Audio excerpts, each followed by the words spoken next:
А то, с чем мы столкнулись, это именно предательство.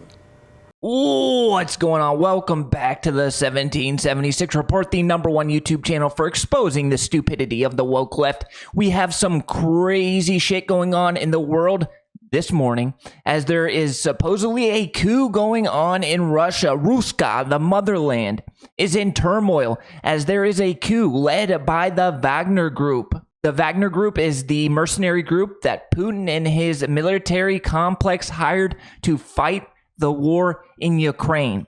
It is literally made up of ex-prisoners who they let out of prison and jail to go fight this war in Ukraine. So what the hell's going on? Is this good or bad? Are we on the verge of nuclear war? It is chaos. We're going to be breaking it all down and trying to make some sense of it in today's video, so you're going to want to stay tuned. All right, so first we need to break down who the is the Wagner Group. The Wagner Group is this mercenary group, a ragtag group of soldiers led by this dude, Yevgeny Prigozhin. Now, I may be butchering the name, but all you really need to know is this dude, Yevgeny Prigozhin, is hired by Russia's military leadership, to go fight the war in Ukraine. And he literally goes to prisons and jails, gets dudes out of these jails, and enlists them in his military. He gets paid for going into these conflicts. It is an organization of militant mercenaries that have worked alongside the Russian army during the country's invasion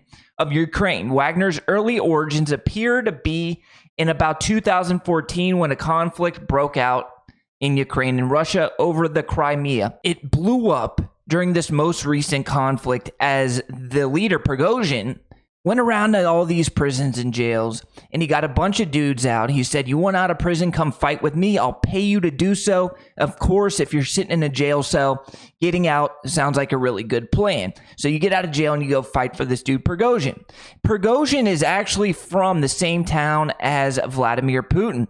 Vladimir Putin got his start in the KGB. We all know this, but Prigozhin actually served a 10-year prison sentence, and after he got out of prison, he started a hot dog stand.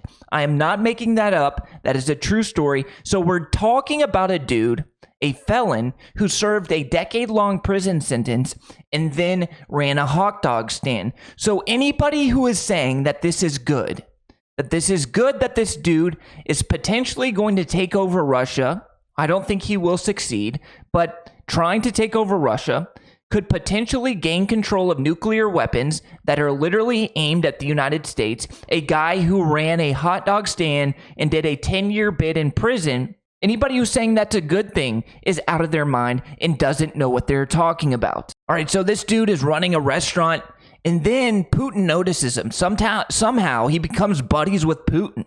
Putin and this guy become buddies, and Putin enlists him to start this mercenary group because it's much easier to pay somebody to do your dirty work. It was basically Putin's hitman. He would be running around doing Putin's dirty work, the stuff that he couldn't have his military do. So he is fighting in Ukraine with his troops, his ragtag group of felons in Ukraine, trying to fight the battle in Ukraine. Russia wanted to utilize as little of their real military as they could. And then we started getting reports that there was conflict between Prigozhin and Putin. Prigozhin starts releasing all of these videos critiquing the Russian military complex, saying that they are neglecting his troops, not giving him the right amount of ammunition, not giving him artillery. And then he comes out with a video saying that Russia, the Russian military, actually shelled or bombed his mercenary group. This was big news. It made headlines, but we didn't know whether it was true or not. We still don't know whether it's true or not. But then yesterday, he marched on a Russian city, and this Russian city houses a lot of Russia's military operation, the Rostov-Don region. Well, now he is marching on Moscow. He is marching on the motherland. Here's about 5,000 troops headed in to Moscow. It is reported that they are about 200 miles out. Take a look at this. We got tanks, artillery.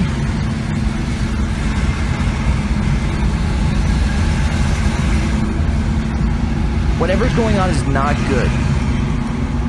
That doesn't look good. Whatever the hell that is, maybe tankers? We don't know if what he is saying is true, If Russia really shelled his troops, I doubt it. Or maybe he's been paid off. Maybe he's working with NATO. Maybe NATO got to him and wrote him a big fat check.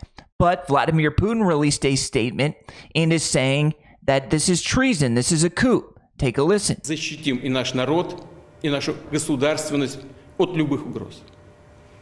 В том числе от внутреннего предательства. А то, с чем мы столкнулись, это именно предательство.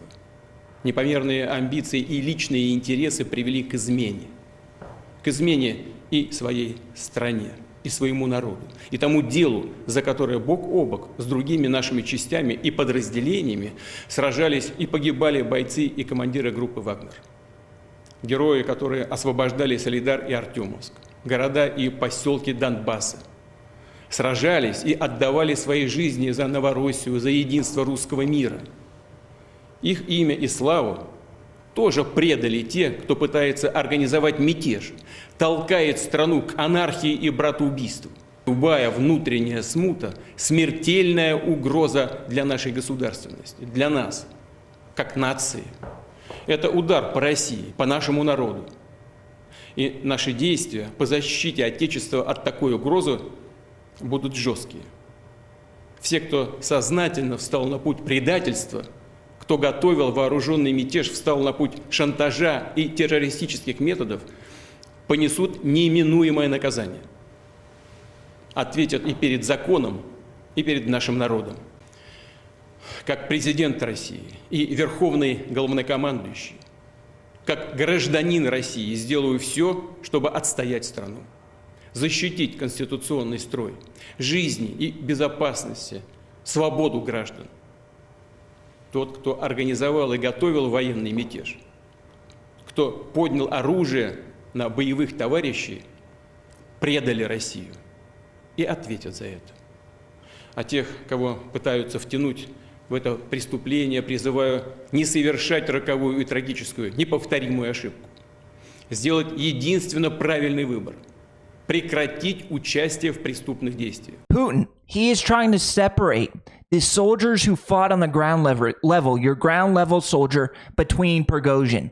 He's saying basically, if you fought, you liberated Bakhmut, you're a hero. Do not make the mistake of following this criminal into this insurrection, into this treachery, into this crime. He's saying, walk away now. He's calling Prigozhin treacherous, a traitor, and he's saying if you fought on the ground level, you're a hero, you liberated Bakhmut, walk away. Here's a U.S. intelligence officer, former U.S. intelligence officer Scott Ritter, talking about what he thinks is the cause of this coup going on in Russia. Take a listen. This is a concerted effort between Wagner, the Ukrainian intelligence service, and their Western sponsors, in particular the British, to achieve what they've always been looking for, which is what they call a Moscow Maidan moment. We've discussed this. The only way that Ukraine could possibly win this war is if Russia implodes. And having been defeated on the battlefield, we see that, kudos to them. They recruited Prigozhin. There's no doubt in my mind that Yevgeny Prigozhin is working on behalf of foreign intelligence services, carrying out their tasks. And that task is to collapse the government of Vladimir Putin. I personally believe that he won't succeed, but that's what's happening this morning. Of course, the CIA is there, but I think the lead agency here is the British intelligence. If that's true, we are talking about a very dangerous situation. No matter who comes out on top of this coup, if the U.S. is involved, if NATO's involved, if Great Britain's involved, the CIA's involved, and they paid this guy Prigozhin, they said, hey, walk away from Russia, orchestrate this coup, and we'll give you a big fat check. If that's true, okay, let's say Prigozhin goes into Moscow, takes over control. I don't think that will happen, but let's play that scenario out.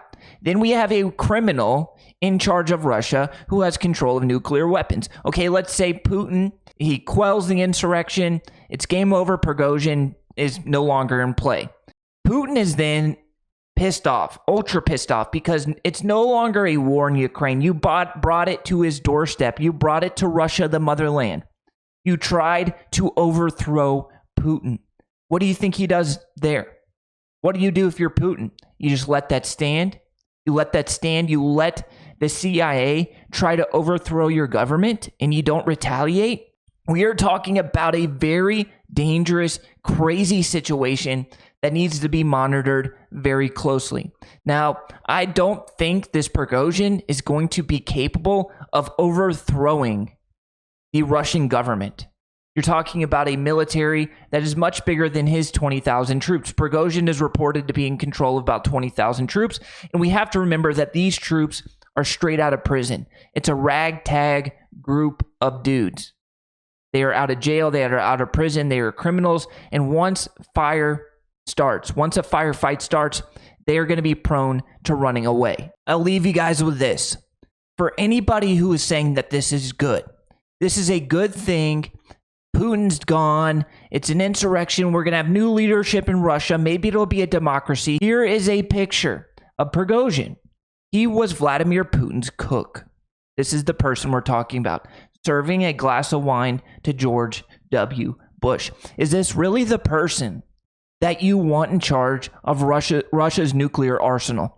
The Democrats, the liberals, everyone on the left is claiming this a victory, saying that the Ukraine war has been won. That is not true. That is not true. This is going to be ugly. This is a scary situation. This is not a victory for Ukraine. This is not a victory for Russia. This is not a victory for those who want Russia to fall. This is scary for the entire world, and everyone needs to realize that. Let me know what you think about this in the comments. I love you guys, and I'll catch you in the next video. Until next time.